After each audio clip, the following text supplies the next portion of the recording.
ibibigay for example sa journalist that hindi nila kailangan sabihin kung sino ang kanilang source or kaya mag-asawa or yung doktor at pasyente or abogado at saka kliyente. Ang purpose kasi nun, the client and the lawyer can freely discuss.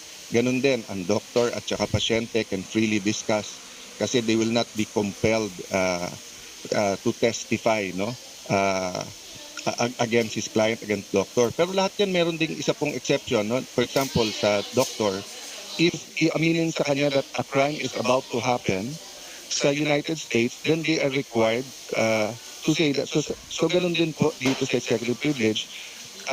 Malinaw sa Supreme Court ruling, you cannot use executive privilege if ang pinag-uusapan may crime ba o wala, or if it's to cover up a crime. At this point, we're not saying there is a crime to cover up, but I will bring up that point right now. So, ma'am, of course, under your leadership, and syempre, may emotions naman talaga si Senator Bongo last time, kayo po. Ako, try ko lang pigilan. Talagang bantay na bantay ako ng asawa ko na huwag uminit ulo last hearing, no?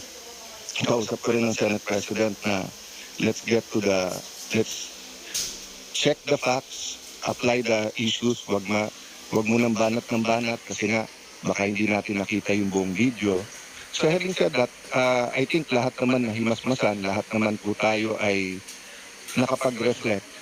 So I was reflecting on, and ma'am, pwede ba after this just to show a short video ni General Core? Kasi ito Republic Act number 7438.